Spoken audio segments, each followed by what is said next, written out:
मीरापुर गांव में रामू और महेश नाम के दो दोस्त रहा करते थे।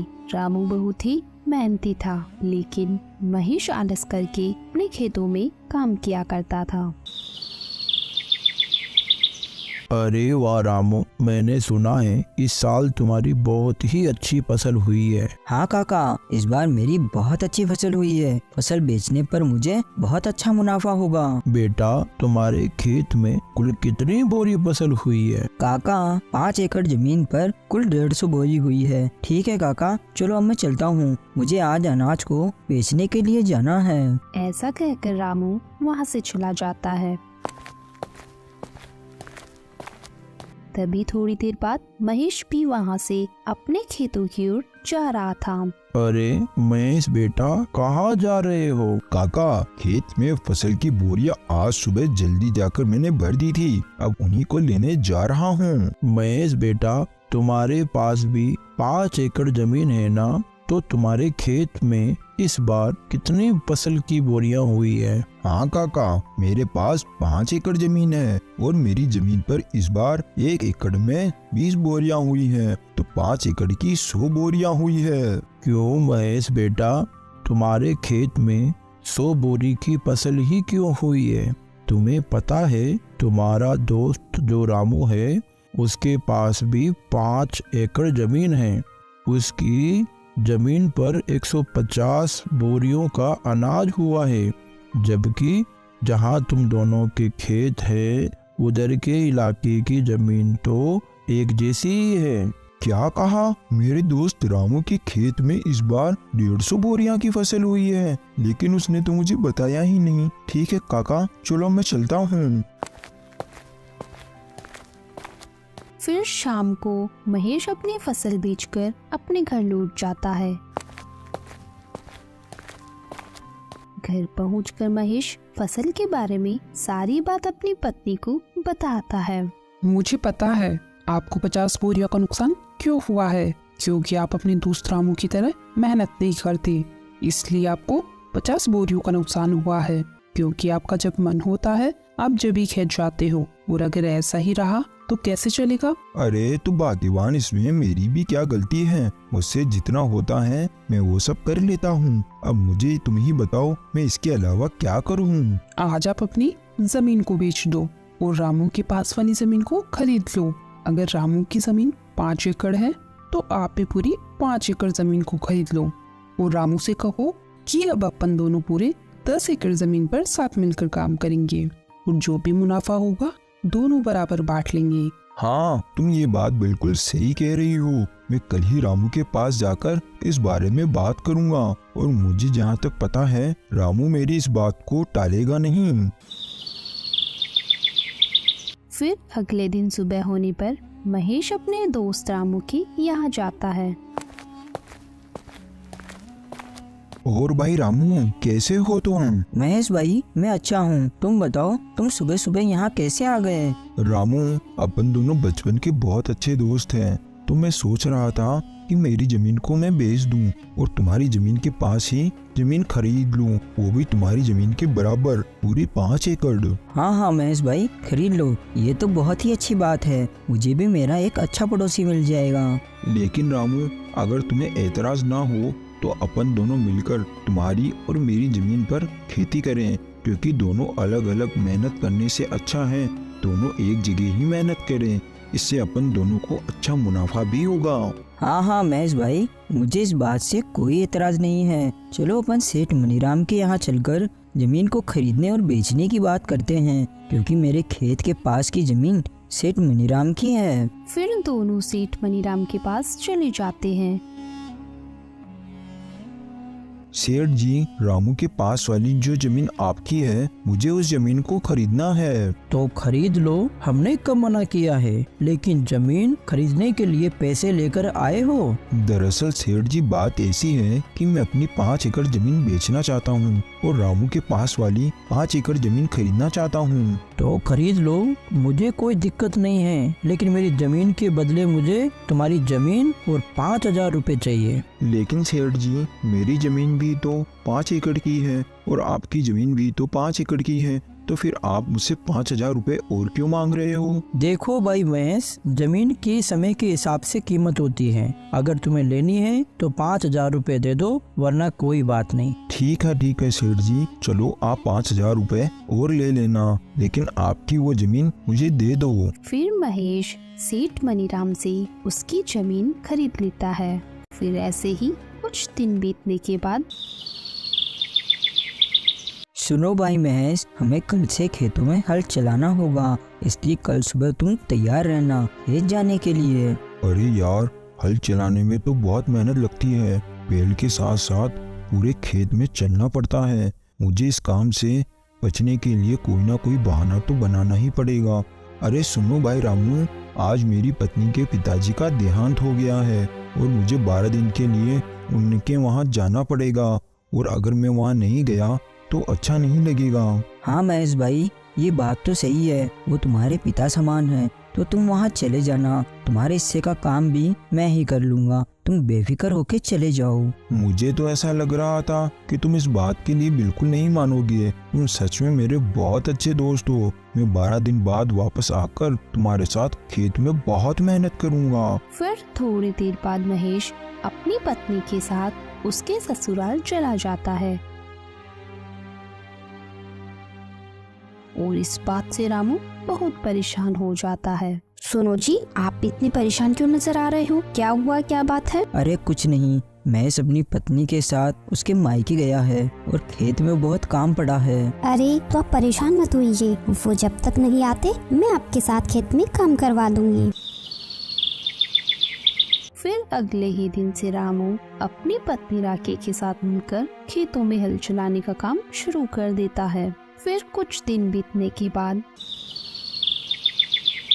रामू महेश के यहाँ जाता है। सुनो भाई महेश, बारिश के दिन चालू हो गए हैं और थोड़ी थोड़ी बारिश भी आने लगी है, तो मैं सोच रहा हूँ अपन दोनों मिलकर बारिश के पानी के जाने के लिए रास्ता बना दें। अगर अपन पानी के जाने के लिए रास्ता बना देंगे तो अपने खेत में बारिश का पानी एक जगह जमा नहीं होगा। अरे लेकिन रामू भाई, मुझे आज बहुत जरूरी काम है। अरे क्या हुआ महेश भाई, इस समय तुम्हें ऐसा कौन सा जरूरी काम आ गया? अरे हाँ, मैं तुम्हें बताना तो भूल ही गया था। मुझे तुम्हारी भाभी को लेकर शहर में डॉक्टर के यहाँ जाना है, क्योंकि 2-3 दिन से तुम्हारी भाभी की तबीयत बहुत खराब चल रही है। ठीक है महेश, तुम चले जाना, मैं यहाँ का सारा कामकाज देख लूँगा। फिर महेश अपने मन में सोचता है, अरे वाह, ये तो मेरी इतनी जल्दी ही बात मान गया। मेरे हिस्से का काम भी करने के लिए तैयार हो गया। दोनों मिलकर खेतीबाड़ी करेंगे। ये तरकीब मेरी बिल्कुल सही रही, नहीं तो मुझे अकेले ही खेत में इतना सारा काम करना पड़ता। क्या सोच रहे हो महेश भाई, तुम चिंता मत करो, मैंने कहा ना मैं यहाँ का सारा कामकाज देख लूँगा। तुम निश्चिंत होकर भाभी को डॉक्टर को दिखा लाओ। वही तो मैं सोच रहा हूँ कि सारे कामकाज तुम्हारे ऊपर छोड़कर शहर जाना मुझे बिल्कुल अच्छा नहीं लग रहा, मगर क्या करूँ, जाना तो पड़ेगा ही। फिर महेश अपनी पत्नी को लेकर शहर चला जाता है और दूसरी ओर रामू बारिश में भीगता हुआ अपने खेत में बारिश के पानी को जाने के लिए रास्ता बनाने लगता है। फिर रात होने पर सुनो जी, मुझे ऐसा लगता है जब अपने खेत में कोई काम नहीं होता तो आपका दोस्त महेश घर पर ही रहता है, और जैसे ही आपको खेत में कोई काम होता है वो कोई ना कोई बहाना बना लेता है। मेरा शक बिल्कुल सही है, वो जानबूझकर बहाने बनाता है और शहर चला जाता है। ये तुम क्या बोल रही हो? तुम ऐसा बोलकर मेरे और मेरे दोस्त के बीच झगड़ा करवाना चाहती हो? वो मेरा बचपन का दोस्त है, वो मुझे कभी धोखा नहीं दे सकता। आपको मेरी बातों पर बिल्कुल भी विश्वास नहीं है ना? देख लेना, कुछ ही दिनों में आपको सच का पता चल ही जाएगा। फिर ऐसे ही कुछ दिन बीतने के बाद फसल तैयार हो जाती है। महेश भाई, चलो आज हमें फसल की कटाई करनी है, क्योंकि आज शाम को ही मुझे मेरी पत्नी के साथ शाली की शादी में जाना है, और आज फसल को नहीं काटा तो कल से फसल खराब होना शुरू हो जाएगी। हाँ रामू भाई, चलो आज अपन फसल को काट कर बोरियों में भर लेंगे। फिर वो दोनों खेत में चले जाते हैं और पूरी फसल को काटकर बोरियों में भर लेते हैं। ठीक है महेश भाई, अब अपन ने सारी फसल की बोरियां तो भर ली और अब शाम भी हो रही है, तो मैं शाली की शादी में जाने के लिए निकल रहा हूँ। तुम इन अनाज की बोरियों को बैलगाड़ी में भरकर अपने घर ले जाना। जब मैं कल आऊँगा तो अपन इस अनाज को मंडी में बेच आएंगे। अरे भाई तुम चिंता मत करो, जब मुझे काम था तो सारा काम तुमने अकेले ही किया था, और अब तुम्हें काम है तो मैं सारा काम अकेले ही कर लूँगा। तुम इस बात की बिल्कुल भी चिंता मत करो, मैं इन बोरियों को बैलगाड़ी में भरकर घर ले जाऊँगा। फिर महेश सारी फसल को बैलगाड़ी में भरकर घर ले आता है। सारी फसल को यहाँ क्यों लेकर आए हो? मंडी में बेचकर क्यों नहीं आए? वो क्या है ना, रामू उसकी शादी में गया है और वो कल सुबह तक लौटेगा। उसके आने के बाद ही हम इन बोरियों को मंडी में बेच आएंगे। चलो ये तो अच्छा है कि सारी बोरियां आप यहाँ लेकर आए हो। मेरे पास एक तरकीब है। बताओ बताओ क्या तरकीब है, और यहाँ फसल को लाना क्यों सही है? देखिए, आपका दोस्त कल सुबह तक नहीं आने वाला, और इतने में अपन इन सारी बोरियों को अपने घर के पीछे वाले कमरे में रख दे तो सारी फसल का पैसा केवल अपना होगा। हाँ ये बात तो तुम बिल्कुल सही कह रही हो, लेकिन अपन रामू को क्या बोलेंगे कि सारी फसल कहाँ गई? अरे इस बात की आप चिंता मत करो। कल सुबह जब आपका दोस्त फसल लेने के लिए आएगा तो बोल देना कि सारी बोरियां घर के बाहर ही रखी थी और पता नहीं यहाँ से कौन चुरा कर ले गया। बस इतना ही बोल देना। इसमें आपका दोस्त क्या ही कर पाएगा, वो कुछ नहीं बोलेगा। अरे वाह भाग्यवान, तुम कितनी अक्लमंद हो, तुम्हारा कितना दिमाग चलता है। मैं तो केवल खेत में काम करने से ही बच रहा था और तुमने तो सारी फसल को ही अपना बना लिया। वाह भाग्यवान वाह। आप इस काम में बिल्कुल भी देरी मत कीजिए। आप सारी बोरियों को बैलगाड़ी से उतारकर घर के बाहर ही रख दीजिए, ताकि गांव वाले भी देख सके कि बोरियां आपने घर के बाहर रखी है। फिर रात होने पर अपन दोनों मिलकर बोरियों को छुपा देंगे। फिर रात होने पर दोनों पति पत्नी मिलकर सारी बोरियों को घर के पीछे वाले कमरे में छुपा देते हैं। फिर अगले दिन सुबह होने पर रामू महेश की यहाँ आता है। अरे महेश भाई, तुमने सारी बोरियां कहाँ पर रखी है? चलो आज अपन उनको मंडी में बेच आते हैं। हाँ हाँ रामू भाई चलो। फिर वो दोनों घर के बाहर जाते हैं। अरे बाप रे, मैंने अनाज की सारी बोरियां तो यहीं रखी थी, कहाँ गई बोरियां? अरे महेश भाई, तुम ये क्या बोल रहे हो? कहाँ पर है सारी बोरियां? मुझे नहीं पता, मैंने सारी बोरियां कल शाम को यहीं लाकर रखी थी। मैंने सोचा था कि यहीं से सारी बोरियां उठाकर अपन मंडी में बेच आएंगे, लेकिन अब क्या करेंगे, अपनी सारी बोरियां तो चोरी हो गई। क्या अपनी सारी अनाज की बोरियां चोरी हो गई? हाँ, ये चोरों का ही काम है, नहीं तो यहाँ पर रखी हुई बोरियां भला कौन लेकर जाएगा? महेश भाई, तुमने ये क्या किया? पूरे 6 महीने की मेहनत को तुमने चोरों के हाथों में सौंप दिया। मुझे तुमसे ये उम्मीद नहीं थी। अरे रामू भाई, ये तुम क्या बोल रहे हो? तुम तो ऐसे बोल रहे हो जैसे उस फसल में तुम्हारे अकेले का ही हिस्सा था और मैंने चोरों को जानबूझकर वो बोरियां जिसे हाथ में दे दी हो। उस फसल में मेरा भी तो हिस्सा था, नुकसान मेरा भी तो हुआ है। हाँ, ये बात भी बिल्कुल सही है। चोर अपन दोनों का ही हिस्सा लेकर गए हैं। अपन दोनों को ही बहुत बड़ा भारी नुकसान हुआ है। चलो ठीक है, अब मैं अपने घर चलता हूँ। ऐसा कहकर रामू वहाँ से अपने घर चला जाता है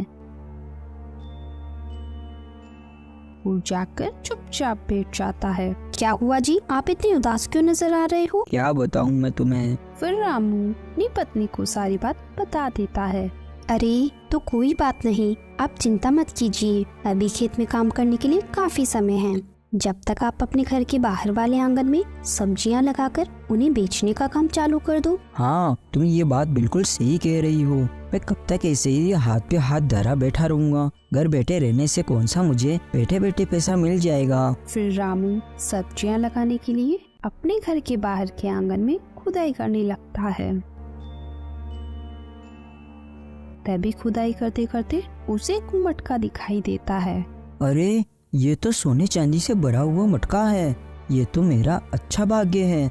अगर मेरी फसल चोरी नहीं होती तो मैं कभी यहाँ सब्जियाँ नहीं लगाता और ना ही यहाँ जमीन पर खुदाई करता।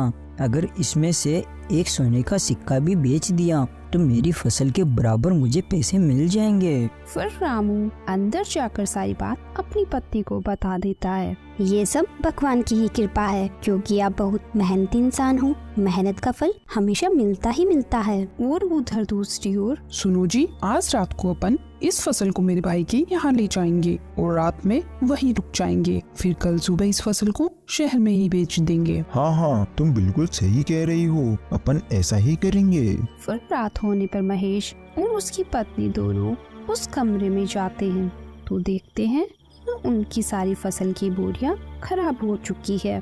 अरे ये क्या हो गया? अपन ने इनको यहाँ छुपाने से पहले ये तो सोचा ही नहीं कि अगर फसल को थोड़ी भी हवा नहीं मिलेगी तो सारी फसल खराब हो जाएगी। ये सब तुम्हारी वजह से हुआ है। जो अपन को अपने हिस्से में मिलने वाला था अब तो वो भी नहीं मिलेगा। चला गया अब अपने हाथ से सब कुछ। अब क्या करेंगे अपन दोनों?